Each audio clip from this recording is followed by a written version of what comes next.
ፕሮቴስታንት ከሆንክ የት ነው ህብረት የምታደርገው? እኔ መሰረተ ክርስቶስ። መሰረተ ክርስቶስ። እሺ ተጠምቀሃል? ለምንድን ነው የተጠመቅከው? የተጠመቅኩት ትንሽ ድምፅን ጮክ አድርገው ቀጣይ ይቅርታ። እሺ ከክርስቶስ ሞትና ትንሣኤ ጋር ለመተባበር። ኦኬ ከክርስቶስ ሞትና ትንሣኤ ጋር ለመተባበር ብላ ታምናለች ህብረት የምታደርግባት ተቋም? መረጃ ልታሳየን ትችላለህ ካላስቸገርን? ሮሜ መጽሐፍ ላይ ተጽፎ እናገኘዋለን።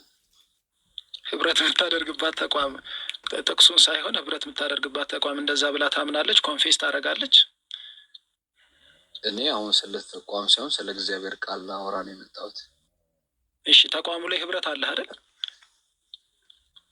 አይ እኔ ከህብረቱ ከአባልነት ውጪ ህብረቴ ከእግዚአብሔር ቃል ጋር። ኦኬ ስለዚህ ለምንድን ነው የምትሄደው ታዲያ? የሚኬሲ ለምንድን ነው የምትሄደው? ለማምለክ ነው። ለማምለክ እኮ የምታመልከው በህብረት አይደል?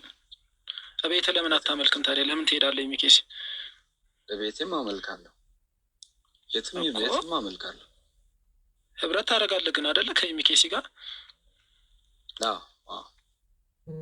ታረከው የሚኬሲ አሁን አንተ ያልከውን ትላለች፣ ኮንፌስ ታደርጋለች። ለጊዜው አልጠየቅኳትም እንደዛ በሚል ግን ከእግዚአብሔር ቃል አንጻር ነው የማወራው። እሱ አሁን እኮ ችግሩ ምን መሰለ፣ ቀጣይ ይቅርታ ቀጣይ ከምል ስምህን ብትነግረን። ቢኒ ማለት ትችላለህ። ቢኒዬሽ አሁን እኮ ችግሩ ምን መሰለህ፣ ኦብጀክቲቭሊ ሁላችንም እኔም ይሄን ይመስለኛል ከምንል ይልቅ እኔ የሚሄድባት ተቋም አብሬ የማመልክባት ይሄን ታምናለች ብለን በዛ ብንወያይ ነው ጥሩ የሚሆነው ብዬ ስላሰብኩ ነው። እኔ ሄጄ ህብረት አደርግባታለሁ የምትላት ተቋም እንደዛ አንተ የምትለውን ታምናለች ወይ? አይ ፕሮቴስታንት ላይ ቤተ እምነት አይሰበክም። ያው በቤተ እምነት ውስጥ ፕሮቴስታንት ላይ ቤተ እምነት አይሰበክም። ያው ክርስቶስ ነው የሚሰበከው። ክርስቶስ ቤተ እምነት ይሰበካል። ይኸውልህ ቤተ እምነት አለ። አሁን ቅድም እኮ ስፔሲፊክ አድርገህ ነገርከኝ። የት ነህ ህብረት የምታደርገው ስለ ራስህ ነገርከኝ። ቢኒ ምን አልከኝ? የሚኬሲ ነው አልከኝ።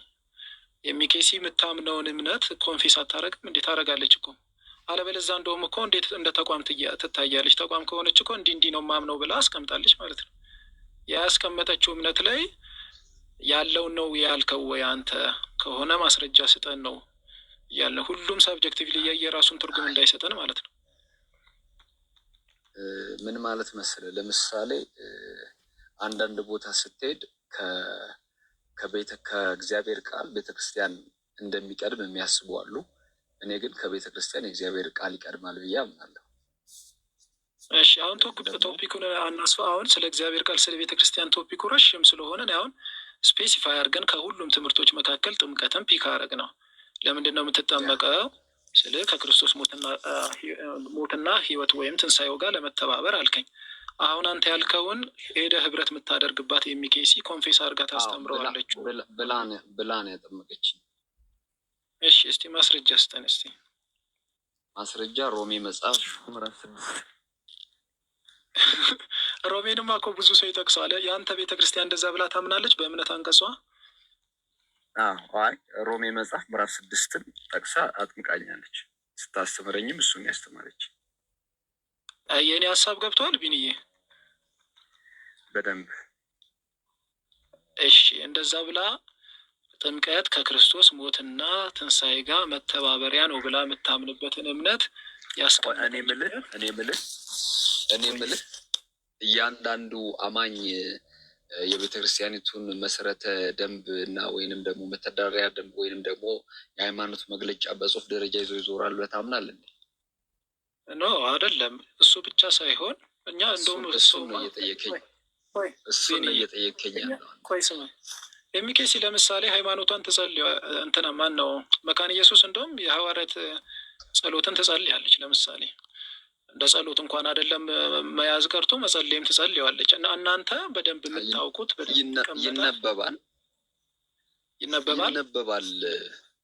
እንደሚነበብ ያው የታወቀ ነው። ግን ትልቁ መሰረታዊ የእግዚአብሔር ቃል ሀሳብ ከእግዚአብሔር ቃል ውጪ ማውራት ስለማንችል ነው እኛ ጴንጤዎች።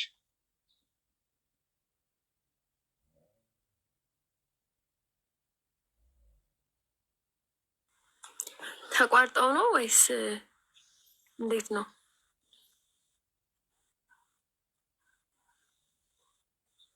ለእኔ ይሰማኛል። አይ ቲንክ ናቱ ነው ተቋርጦ ነው ሜሪ።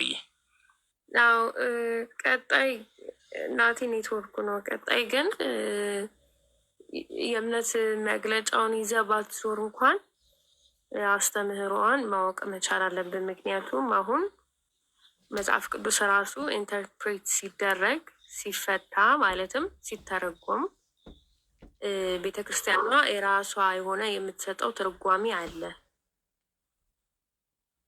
እና ያንን ትርጓሜ እስፔሻሊ አሁን ከድህነት ጋር በተያያዘ እንደ ኤግዛምፕል እኔ የምጠቅሰው ሁሌም ሚስጥራትን ነው እና በሚስጥራት ዙሪያ ይሄንን ትላለች እንዲህ ብላ ታምናለች የሚለውን ነገር ማወቅ መቻል አለብህ ቢያንስ ማለት ነው። ለምሳሌ እሱን የምመልሰው ስጠየቅ ነው። ጥምቀት ያድናል አያድንም ብላ ታምናለች ወይ መስራት ሲባል እሱን መልሳለሁ።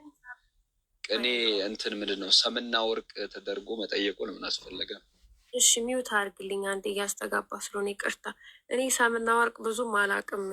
ቀጣይ ይቅርታ አድርግልኝ እና እኔ ግን ጥያቄ ቶኝ የቀደሙ ልጅ እሺ ሚውት አድርግልኝ። እሺ እያስተጋባ ስለሆነ ይቅርታ። እሺ የቅድሙ ልጅ ሳይሆን እኔ እሺ ቀጥታ ስጠይቅ ቤተ ክርስቲያን መካነ ኢየሱስ ጥምቀት ለድህነት ብላ ታስተምራለች? መሰረተ ክርስቶስ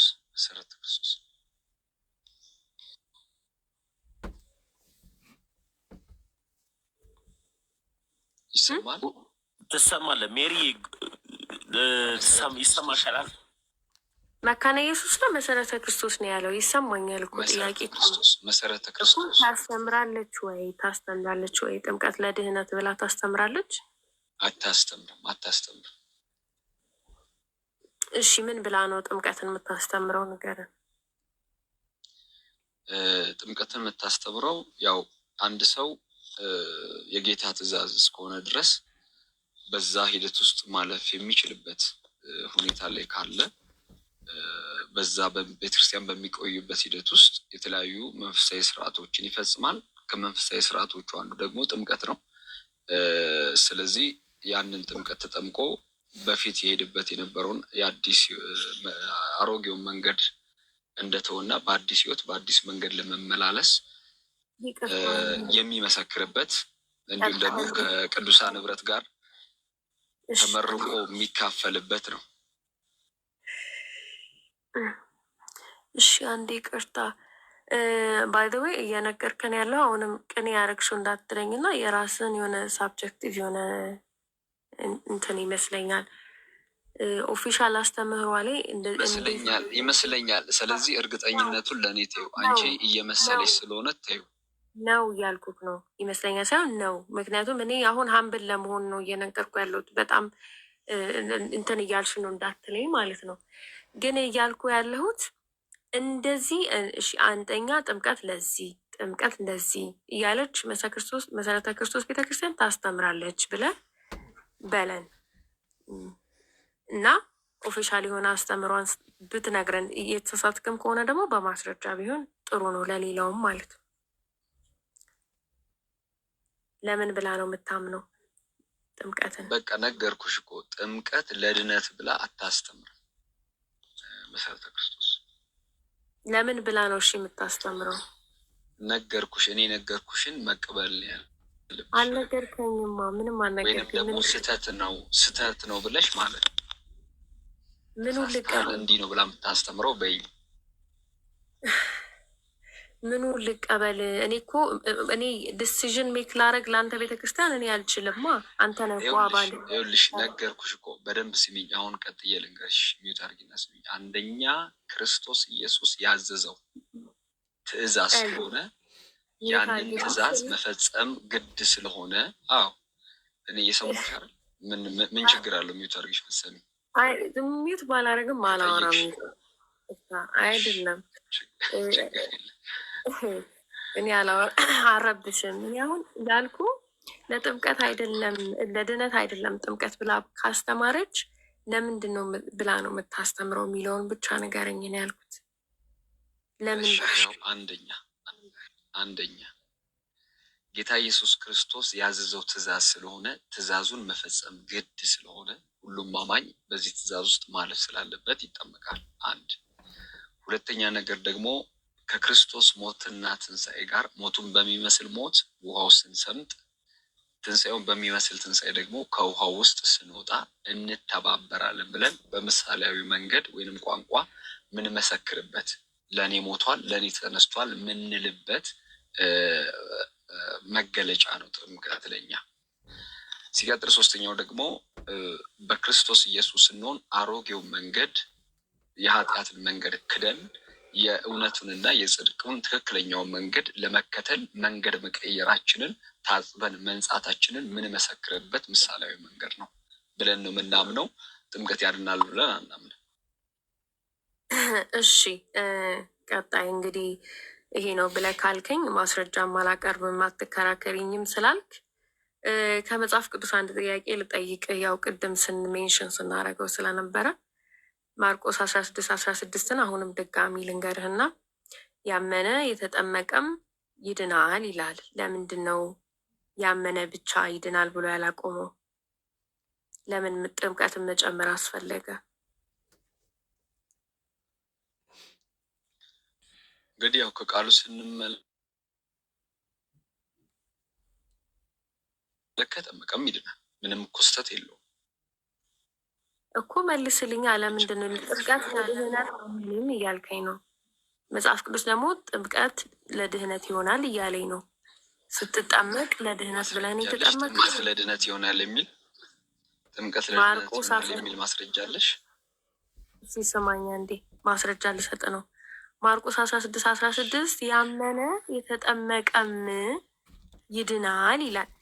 ያመነ የተጠመቀም ይድናል ይላል። አንተ እምነት ብቻ በእምነት ብቻ ይዳናል ነው ያልከኝ። ስለዚህ ለምንድን ነው ማርቆስ 16:16 ላይ የተጠመቀም የሚለውን የጨመረበት? ለምንድን ነው ያመነ ብቻ ይድናል ብሎ ያላለው? እኔ እኮ አምናለሁ ያመነም የተጠመቀም እንደሚድን እኮ አምናለሁ። ቆይ ቀጣይ አንዴ የተጠመቀ ይድናል ጥምቀት ለድህነት ነው ብለህ ታምናለህ? ስትጠመቅ ድነን የተጠመቀው ወይስ ለመዳን? ያመነም የተጠመቀም ይድናል በሚለው ቃል አምናለሁ። ያመነ ነው የሚለው ም የለውም። ያመነም ላይ ባይዘወይ ያመነ የተጠመቀም ይድናል ቃላቷን ባይዘወይ ምንም ይሄ ሲምፕል ፌዝ ምናምን ምንም ስህተት የለውም እኮ እስማማለሁ። ያመነ የተጠመቀም ይድናል ይላል አምናለሁ። ስለዚህ ለምንድን ነው ታመን? እሺ አንዴ አዳምጠኝ። ስለዚህ አሁን አንተ ስትጠመቅ ድነህ ነው የተጠመቅከው ወይስ ለመዳን የተጠመቅከው? እኔ ድኜ ነው የተጠመቅኩት። ስለዚህ ጥምቀት ከዳንክ በኋላ በእምነት ብቻ ከዳንክ ጥምቀት ምን ይሰራልሃል? ቅድም ያልኩሽ የጌታን ትእዛዝ ለመፈጸም ሞቱን በሚመስል ሞት ከሱ ጋር ትእዛዙ ምን ይላል መሰለ? ቀጣይ ትእዛዙ ምን ይላል? አምናችሁ ለመዳን ተጠመቁ ይላል። ድናችሁ ሳይሆን አምናችሁ ለመዳን ተጠመቁ ይላል። ያመነ የተጠመቀም ይድናል ይላል። ለምንድን ነው? ለምን ትቆሚያለሽ? ያላመነ ግን ይፈረድበታል። እጨርሳለሁ። አንተችን ብቻ እንድትመልስልኝ ይፈረድበታል። እሺ ለምን አለ? ያመነ ብቻ ብሎ አልተወም። ለምን አለ? ለምን አለ ማለት ለምን ያመነ ብቻ የሚድን ከሆነ ለምን ጥምቀትን መጨመር አስፈለገው መጽሐፍ ቅዱስ? ኦኬ እሺ፣ ያላመነ ያልተጠመቀ የሚፈረድበት ከሆነ ለምን ያልተጠመቀም ይፈረድበታል አለ? በቃ ልደትሻ ፈልጎ ነበረ መሰለኝ ቅድም ሳያወሩት በፊት።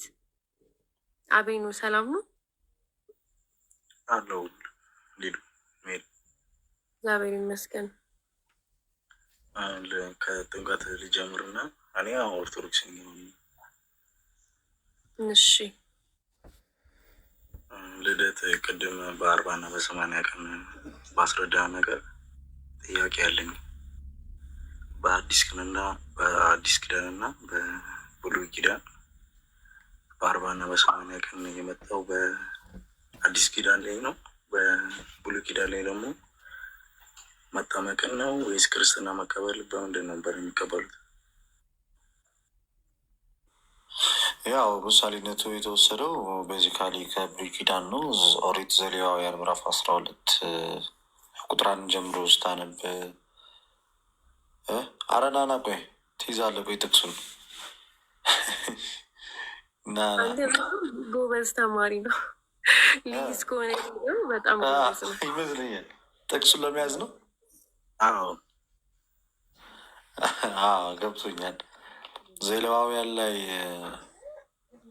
ወንድ ልጅ ወደ ቤተ መቅደስ የሚገባው አንድ ሴት ወንድ ልጅ ከወለደች ከ40 ቀን በኋላ ነው የሚገባው እና ሴት ሲሆን ደግሞ ከ80 ቀን በኋላ ነው እና በእስራኤላውያን ሕግ ደግሞ ሰዎች የሚገረዙት ሕዝብ እግዚአብሔር ወይም የእግዚአብሔር ለመሆን ከዛ አንጻር ያው ግርዛትን የተካው ጥምቀት ነው ብለን እናምን የለም።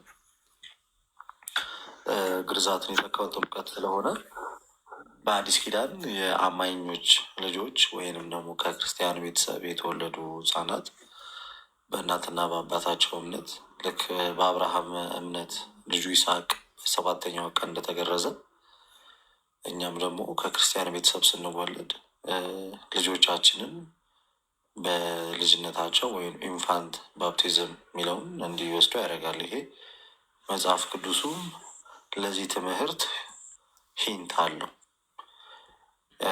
የተስፋው ቃል ለእናንተም ለልጆቻችሁ ነው እንዲል በዚህ በሐዋርያት 12:39 ላይ ማለት ነው። ይህንን የእግዚአብሔር ቃል መሰረት አድርገን ያመኑ ቤተሰቦች ልጆቻቸውን በሕፃንነታቸው ማስጠመቅ ይችላል። ስርዓቱ ለእስራኤል በግርዛት በኩል ተሰጥቷል። ያንን ማዕከል አድርገን ወደ አዲስ ኪዳኑ ስናመጣው አብርሃምን ምሳሌ አድርገን አብርሃም በብሉይ ኪዳን የነበረው አብርሃም በአዲስ ኪዳን በስፋት ተጠቅሶ የለም። እኛም ደግሞ ለብሉይ ኪዳን የተጠቀሰውን ይህንን ነገር በአዲስ ኪዳን ተርጉመን ሕፃናት እናጠምቃለን። ሕፃናትን ብቻ አለም እናጠምቀው ባይ ከኛ ቤተ እምነት የሆኑ የትኞችንም ሰዎች ወንጌል ሰብከን አሳምነን አምነው የሃይማኖት መግለጫ ወይንም ደግሞ ናንሲያን ኮንስታንቲኖፕል ክሪድ የሚባለውን የጸሎታ ሃይማኖት ተብሎ በዘወትር ጸሎት ላይ ያለውን ያንን ኮንፈስ አድርገው ተምረው ጨርሰው ራሳቸውን ለካህን ሰጥተው ኢነሴንስ በቃ አምኛለሁ ጌታ ኢየሱስ ኃጢአቴን ይቅር እንደሚለኝ አምናለሁ ብሎ ወደ ቤተክርስቲያን ንብረት ይጠመቃል። ለዚህም አማናዊ ምሳሌ ከጎናችን ያለው ወንድማችን ናቲ ምሳሌ መሆኑ ይችላል። አምኖ ተምሮ ነው መቶ የተጠመቀው። ግን አሁን ናቲ አሁን እግዚአብሔር ፈቅዶ ወደፊት አግብቶ ሲወልድ እሱ ያመነ አማኝና የዳነ ክርስቲያን ስለሆነ ልጁን በሕፃንነቱ ማስጠመቅ ይችላል። መጽሐፍ ቅዱስ ላይ ካየ ቆርኔሌዎስ ከነ ቤተሰቡ ተጠመቀ ይላል። ከቤተሰብ ክፍል ውስጥ አዋቂ አለ፣ ሕፃናት አሉ፣ ወጣቶች አሉ። እነዚህን ሁሉ ነገር ያካተተ ነው እና መጽሐፍ ቅዱሱ የሕፃናትን ጥምቀት ኮምፕሊትሊ ሪጀክት አያደርግም። ግን በስፋት ወንጌል ገና እየተሰራጨ ባለበት ሰዓት ላይ ስለሆነ መጽሐፍ ቅዱሱ የተጻፈልን በብዛት ምንን ይናገራል? አሳምነህ መጀመሪያ ሰብከህ እያለ እውነት ነው። ምንም ለማያውቁ አሕዛብ ሄደ ልጆቻችሁን በ40 ቀን አጥምቅላቸው አትላቸውም። እነሱን አሳምናቸው ነው እና አንድ አሕዛብ አንድ ሙስሊም ወደ ቤተክርስቲያን መምጣት ቢፈልግ እና ብትሰብከውና እሱ ቢያምን ልጆቹን አያስጠምቅም? ምን ያስጠምቃል? አሁን ኬኩን ምሳሌ ማለት ሲያ ወንድማችን እሷን ከእስልምና ነው የተጠመቀው ከነ ልጆቹ ነው። አሁን ከነ ልጆቹ ሲጠመቅ እሱ ከእስልምና ሲመጣ ምናልባት ሕፃን ልጅ አለችው እግዚአብሔር ያሳድግለት ልጁን አሳምኗት ነው ማለት እንደዚህ ነው። ጠቅሱ አይደለም። እናትና አባት አምነው ለእናትና አባት እምነት ደግሞ ልጆቹም ተጠምቀው ወደ ጌታ ህብረት ተጨምረዋል። ይሄ የክርስትና አካሄድ ነው። ምናልባት እዚህ ላይ ጠዋትም ስናገረው ነበር ይህንን ጉዳይ ሌላ ቤት ተጠይቄ ሰፋ ያለ መልስ ሰጥበት ነበር። ደምረው ጋር ግልጽ ነው። እንትን ግርዛት ማለት አልገባኝም። ግርዛት ማለት በፊት ግርዛት ነበር። በፊት አባታችን እግዚአብሔር አምላካችን ለአብርሃም የሰጠው ቃል ኪዳን ግርዛት ነበር። በዚህ በኦሪት ዘፍጥረት 17 ላይ ከቁጥር 9 ጀምሮ ስትመለከት በአብርሃምና በእግዚአብሔር መካከል የነበረው ቃል ግርዛት ነው። ያ ግርዛት እስራኤላውያንን ሕዝበ እግዚአብሔር ወይም ደግሞ የተገረዙት ሁሉ የዛ የቃል ኪዳኑ ተካፋዮች የምልክቱ ባለቤቶች እንዲሆኑ ያደርጋቸዋል። ያልተገረዙት እነዛ ደግሞ አሕዛብ ተብለው ይለዩ ነበር። ከዛ አንጻር የተገረዙት በዚህ መንገድ ሲለያቸው ያልተገረዙትን አሕዛብ እንደሚላቸው በግርዛት ነበረ የእግዚአብሔር ሕዝብ መሆናቸው የሚታወቀው። በአሁኑ በአዲስ ኪዳን ደግሞ የእግዚአብሔር ልጆች መሆናችን የሚታወቀው ዳግም ስንወለድ ነው። ዳግም ደግሞ የምንወለደው ከውሃና ከመንፈስ ነው። ግርዛት ለአብርሃም የተሰጠውን በአዲስ ኪዳን በጥምቀት ተተክቷል። ገባ? አሁን ማለት እኛ አሁን በአሁን ዘመን ላይ ያለው ግርዛት ማለት ነው የሆነ ትንሽ እኛ የምንገረዘው አንተ የሰውዬ ዲቴል አረባት ስለ ወንድ ልጅ አምላክ እናብራራው እሱ ነው። እሱ በፊት ላይ የእግዚአብሔር ሕዝብ የመሆን ምልክት ነው። አሁን ግን መገረዝም አለመገረዝም ምንም አይጠቅምም። ትልቁ መጽሐፍ ቅዱስ ጥቅስ ካለ ግርዛት አካባቢ በብሉይ ኪዳን ማለት ነው እኮ ነገርኩህ እኮ ኦሪት ዘፍጥረት ምዕራፍ 17 ከቁጥር 9 ጀምረው አንብበው። በአዲስ ኪዳን ደግሞ በ40 እና 80 በ40 እና በ80 እኮ አልኩ። ኦሪት ዘሌዋውያን ምዕራፍ 12 ላይ ያለውን የብሉይ ኪዳን የመጽሐፍ ቅዱስ ጥቅስ መሰረት አድርገን ካመኑ ቤተሰቦች የሚወለዱ ሐዋርያት ሥራ 2:39 እሱን ተጨማሪ አጋዥ ቃል አድርገን የተስፋው ቃል ለእናንተና ለልጆቻችሁ ነው እንደተባለው እናንተ የተባሉት አምኑ የተጠመቁትን ነው። ለልጆቻቸው የተባሉት ደግሞ በእናትና በአባታቸው እምነት የተስፋው ቃል ተካፋይ ስለሚሆኑት ሕፃናት የሚመለከት ነው ማለት ነው። እሺ፣ ሌላ አንድ ጥያቄ ብቻ ልጠይቄ ሉታ። ዮሐንስ ወንጌል 16 ምዕራፍ 26 ከቁጥር 26 ይህን ቃል ለማጣመም ብዙ ጊዜ ይሞክራሉ እና ይህንን ለእኛ አይደለም ነው የሚሉ ይላሉ። ምንድን ነበር የሚለው ቃሉ? ዮሐንስ ወንጌል 16:26 ነው። ከዚህ በኋላ ስለ እናንተ አብንም ለምን አይደለም እላችኋለሁ የሚለው ለእኛ አይደለም የሚባል የመጽሐፍ ቅዱስ ክፍል ራሱ ገና ከመነሻው አለ በራሱ ያውም በወንጌል ተጽፎ ያውም ጌታ ተናግሮት እኮ እኔም ደግሞ እንደዛ ብዬ ስላቸው ማለት የሐዋርያትን ልጅ በሐዋርያት በኩል የመጣውን ክርስትና ሪጀክት ያደረገ ሰው ለሐዋርያት የተነገረውን ነገር ለእኔ አያስፈልገኝም ካለ እንግዲህ ከሐዋርያዊት ቤተክርስቲያን እና ከሐዋርያት እምነት ከጌታ ኢየሱስ ትምህርት የተለየ ነው ባጭሩ ማለት ማንም በክርስቶስ ኢየሱስ ማለት ጌታ ካስተማረው ከሰበከው እና ደግሞ በክርስቶስ ትምህርት የሌለ አምላክ እንደሌለው አምላክ የለውም ነው የምልህ። አልቀበልም የሚባል ለአሕዛብ የተነገረው ለምሳሌ አሁን ጳውሎስ ሲናገር ካየ ለአሕዛብ እና ለአይሁዳውያን የተነገራል። ኢንጀነራል በወንጌል የተነገረው ግን ሁላችንም የሚመለከት ለሐዋርያት የተነገረ ሐዋርያት ደግሞ እኛን እንዲያስተምሩ የተናገረው ነው። በቃ ይህን ትምህርቱን አይደል የክርስቶስ ወደ ዓለም ሄዳችሁ ስበኩ ያላቸው ታዲያ እሱ ያስተማራቸውን አይደለ? በወንጌል ላይ እኮ በብዛት ካየ ክርስቶስ ሐዋርያትን ሲያስተምር ታምራትን ሲያደርግ ነው።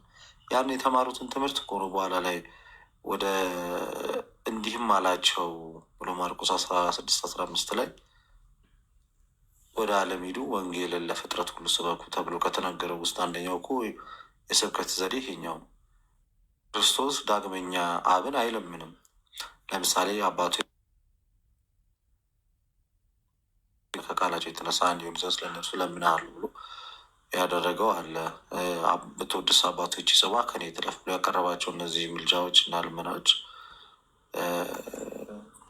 ክርስቶስ የማዳኑ ስራ ከሰራና ወደ አባቱ ካረገ በኋላ እኒህ ነገሮች አብሮት የሚከተሉት አይደሉም። ሁሉም ስልጣኑ ቃል እየደገፈ በደላችን ኃጢአታችንን በራሱ ስለሆነ ያነጻው ከዚህ በኋላ ስለ እናንተ አብን አልለምንም፣ አብን እለምነዋለሁ ሌላ አጽናኝ የሚልክላቸዋል ያለውንም እሱንም አካቶ ስለጨረሰ ከዛ አንጻር የተናገረው ነው ማለት ነው። አይመለከተኝም ካለ እንግዲህ አንድ ሰው መጽሐፍ ቅዱስን ፓርሻሊ ነው ማምነው እያለ ነው ማለት ነው። ስለዛ ይሄ ቃል አሁን ለእኛም ጭምር ነው ለሐዋርያት ብቻ ለሐዋርያት የተናገረው እኛ እምነት አድርገን እንድንይዘው እኮ ነው። ክርስቶስ በዚህ ሰዓት ላይ አይለምንም፣ ሁሉን በስልጣኑ ቃል እየደገፈ በደል የሚያነጻ ነው እና ያነጻም ነው የምንጠይቀውን ሁሉ ይመልስልናል። በእርግጥ የሚራራልን ሊቀ ካህናችን ጠበቃችንም ነው ብለን እናምናለን። በነገሮች ሁሉ የሚፈርድብን ቶሎ ብሎ ሳይሆን ምሕረትንና ርኅራኄን የሚሰጥም አምላክም አባትም ነው የምንለው። አንድ ጥያቄ ልጨምርልህ ለአንተ ማለት ነው። ይሄኛው ለኔ ነው። ትንሽ አብራርተህ እንድትሰራልን ብዬ ማለት ነው። ምን ነበረ? በሰንሰለት ማለት ከክርስቶስ መሰረቱ የኛውን ቤተክርስቲያናችን መሰረቱ ከክርስቶስ ነው ብለን እናምናለን አይደል? እና ያቺን አመጣጡ እንዴት እንደሆነ ማለት ሰፋ ባለ በቪዲዮን ብሰራልኝ ደስ ይለኛል። እሱ ትልቅ ነገረ ቤተክርስቲያን የሚሉ መሰረቱ ክርስቶስ እንደሆነ ማቴዎስ ወንጌል ምዕራፍ 16 ከቁጥር 13 እስከ 19 ያለው የምታነብ በጣም ግልጽ ያደርግላል። ሰዎች የሰው ልጅ ማን ይሉታል ብሎ በሚጠይቃቸው ሰዓት ላይ ሐዋርያት ከነቢያት አንዱ ነህ እያሉ ሲመልሱለት ኤልያስ ነህ ማን ይሉሃል ሲሉት እናንተስ ሰውን የሰው ልጅ ማን ይሉታል ብሎ ሲጠይቃቸው መልሶ ራሱ ሐዋርያትን አንተ ውእቱ ወልደ እግዚአብሔር ሕያው አንተ የሕያው የእግዚአብሔር ልጅ ነህ ብሎ ጴጥሮስ ወይንም ደግሞ ስምዖን ሲመልስለት ኬፋ ማለት ነው ጴጥሮስ አንተ አለት ነህ አለ። በአንተ ላይም አለ ቤተ ክርስቲያኔን እሰራታለሁ አለ ጌታ። ቤተ ክርስቲያን የጌታ ናት፣ በቃ እሰራታለሁ አለ። በቃ ቤተ ክርስቲያን የማንም አይደለችም። እኛ የቤተ ክርስቲያን አባል ነን። የቤተ ክርስቲያን ባለቤት ራስ ክርስቶስ ነው። ቤተ ክርስቲያኔን አለ እሰራታለሁ፣ የሲኦል ልጆችም ሊያናውጧት አይችሉም ብሎ ሲናገር ቤተክርስቲያንን የመሰረተው የሚሰራትም ጌታ ነው። እናም ጌታ በመስቀል ክርስቶስ እሱ በምጡ በመከራው ምጥ የወለዳት ናት። በስቃዩ በመገረፉ ቁስል የወለዳት በደሙ የዋጃት ናት።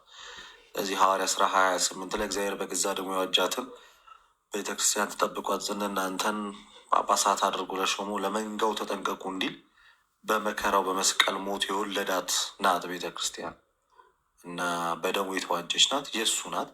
እናም ደግሞ መንፈስ ቅዱስም ደግሞ የወረደው በዛ ህብረት ላይ ነው። ሰው ቤተክርስቲያን አመሰራረቷ መስራቿ ክርስቶስ ኢየሱስ ነው።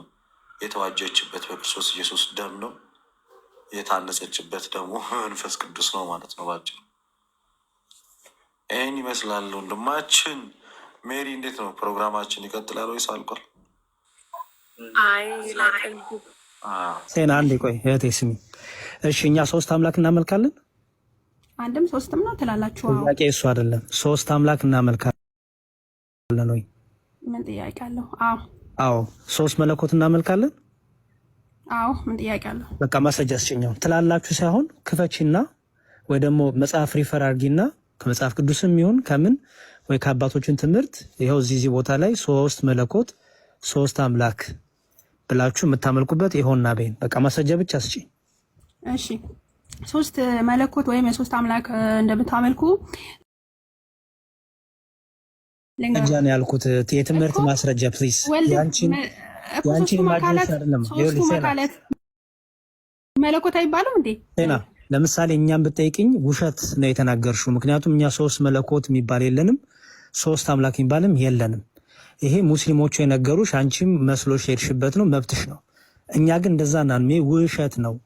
252 ሰው ባለበት ውሸቱን እየነገርኩሽ ነው። ይሄ ውሸት ነው። ሶስት መለኮት የለንም፣ ሶስት አምላክ የለንም። አንቺ ግን አላችሁ እያልሽን ስለሆነ እሰየዋ አሪፍ ካልሽ ማስረጃ ስጭን። ሶስት መለኮት ሶስት አምላክ ብለን ያስተማርንበትን የጻፍንበትን ማስረጃ ስጭን። አይደለም እያልን ነው እኛ እንደዚህ አናምንም አንልም አልኩሽ።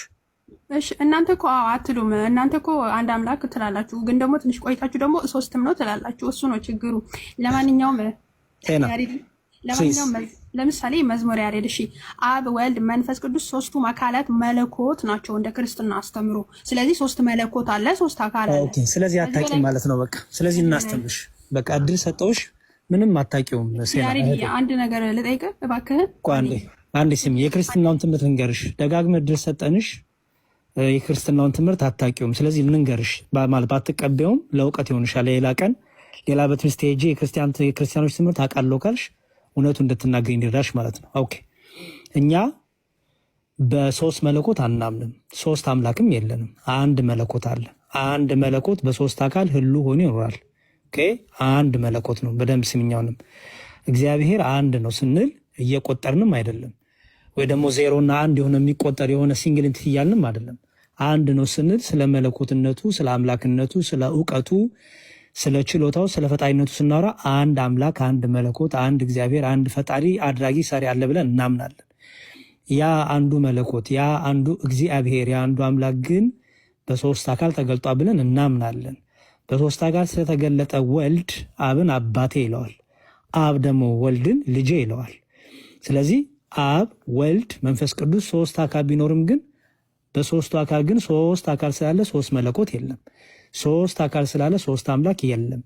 ሶስቱም አካል አብ ወልድ መንፈስ የአብ የወልድ መንፈስ ቅዱስ መለኮት አንዲት ናት። የአብ የወልድ መንፈስ ቅዱስ አምላክነት አንድ አምላክ ብለን ነው የምናምነው። ይሄ የክርስቲያኖች ትምህርት ነው። እስልምናው ዋሽቶሻል። እስልምናው በጣም ብዙ በስላሴ ትምህርት ላይ እኛ የማንለውን ነገር ነው የሚናገረውም የሚዋሸውም። ያንን ትምህርት ይዘሽ ነው እየተቸገርሽ ያለሽው።